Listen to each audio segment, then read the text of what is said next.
नमस्कार दोस्तों, दिल्ली विधानसभा चुनाव के नतीजे आए तो नतीजों के बाद से कांग्रेस को लेकर बातचीत शुरू होने लगी है। वो अरविंद केजरीवाल जिन्होंने कांग्रेस को इग्नोर किया, वो अखिलेश यादव जो कांग्रेस का साथ छोड़कर केजरीवाल के पाले में खड़े हो गए, और ऐसे तमाम नेता जिन्होंने कांग्रेस को हल्के में लिया, अब उनके कान खड़े हो गए हैं, क्योंकि कांग्रेस ही वो पार्टी है जिसने चुनाव लड़कर अरविंद केजरीवाल का सारा खेल बिगाड़ दिया। 15 सीटें ऐसी हैं जो आम आदमी पार्टी कांग्रेस की वजह से हार गई। अगर ये 15 सीटें आम आदमी पार्टी के खाते में आ जाती तो भारतीय जनता पार्टी सत्ता से दूर होती और सत्ता में आम आदमी पार्टी होती। लेकिन अब कांग्रेस की इस स्थिति से, कांग्रेस के इस असर से सबक लेना शुरू कर दिया है तेजस्वी यादव ने। सवाल यह खड़ा हो रहा है कि क्या तेजस्वी यादव कांग्रेस को बिहार में बहुत सीरियस लेने जा रहे हैं, क्योंकि कांग्रेस के भी एक बड़े नेता ने एक चौंकाने वाला दावा कर दिया है जिसमें 100 सीटों का जिक्र है कि कांग्रेस 100 सीटों पर चुनाव लड़ेगी। अभी तक दोस्तों जो चर्चाएं थी बिहार में वो इस तरीके की थी कि कांग्रेस 55 से 60 सीटों पर विधानसभा चुनाव में अपने प्रत्याशी उतारेगी, बाकी सीटों पर महागठबंधन का समर्थन करेगी, तेजस्वी यादव का समर्थन करेगी। लेकिन अब कहा यह जा रहा है कि 243 विधानसभा सीटें हैं, इनमें से 100 सीटों पर कांग्रेस अपने प्रत्याशी उतरवाने की योजना पर काम कर रही है। 100 सीटों पर कांग्रेस, 100 सीटों पर तेजस्वी और बाकी सीटों पर सहयोगी दल, ताकि अगर बिहार में सरकार बन जाए तो सरकार कांग्रेस के समर्थन के बिना ना बने।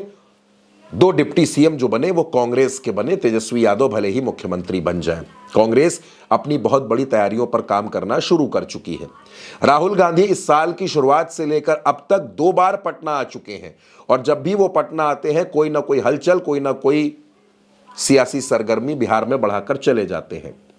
बिहार में चुनाव को लेकर यह कहा जा रहा है कि अक्टूबर और नवंबर में विधानसभा चुनाव हो सकते हैं। इस बीच प्रशांत किशोर भी इस बात को कह रहे हैं कि कांग्रेस के अंदर ही वो पोटेंशियल है कि वो नरेंद्र मोदी और भारतीय जनता पार्टी को रोक सकती है। अब तेजस्वी यादव को भी ऐसा लगने लगा है कि अगर कांग्रेस को इग्नोर करने की गलती की, अगर कांग्रेस की बात सुने बिना, कांग्रेस की शर्त माने बिना चुनाव में उतरे तो खामियाजा कुछ वैसा ही भुगतना पड़ेगा जैसा अरविंद केजरीवाल को दिल्ली में भुगतना पड़ रहा है। तेजस्वी किसी भी कीमत पर बिहार की सत्ता पर काबिज होना चाहते हैं। तेजस्वी चाहते हैं कि बिहार में इस बार महागठबंधन की सरकार बने। 2 बार तेजस्वी डिप्टी सीएम बन चुके हैं और इस बार उनकी तमन्ना मुख्यमंत्री बनने की है। लेकिन यह बात भी बिल्कुल साफ है दोस्तों कि कांग्रेस के बिना तेजस्वी का यह सपना भी पूरा होता नजर नहीं आ रहा है। तो क्या तेजस्वी यादव कांग्रेस को मनाते हुए कांग्रेस को साथ लेकर ही चलेंगे? और अगर कांग्रेस 100 सीटों की शर्त रख देती है, अगर 100 सीटें मांग लेती है, तो क्या तेजस्वी यादव 100 सीटें कांग्रेस को दे देंगे? दोस्तों, बिहार में विधानसभा चुनाव होना है। इस साल में इस देश में सबसे बड़ा चुनाव अगर कोई होगा तो वो बिहार का विधानसभा चुनाव होगा। आज की तारीख में तेजस्वी यादव के पास 77 और कांग्रेस के पास 19 विधायक हैं। इस आंकड़े को 122 के पार पहुंचाना है।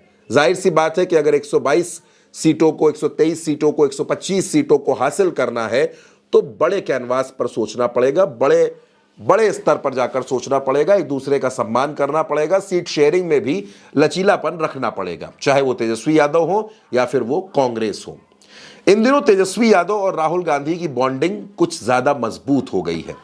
अब अगर ये बॉन्डिंग काम कर जाती है, दोनों के बीच में सीट शेयरिंग का हल निकल जाता है, दोनों मजबूती के साथ आगे बढ़ते हैं, तो बिहार में एनडीए के लिए, भाजपा के लिए और नीतीश कुमार के लिए एक बड़ी चुनौती जरूर बनेंगे। फिलहाल कांग्रेस को कितनी सीटें मिलेंगी ये अहम सवाल है, क्योंकि कांग्रेस की तरफ से 100 सीटें मांगे जाने की चर्चा है। आपको क्या लगता है दोस्तों, बिहार में तेजस्वी यादव कांग्रेस को कितनी सीटें दे सकते हैं और कांग्रेस कितनी सीटों पर लड़ने के लिए तैयार हो सकती है? आप अपनी राय कमेंट बॉक्स में हमें जरूर बताइएगा। फिलहाल के लिए इतना ही।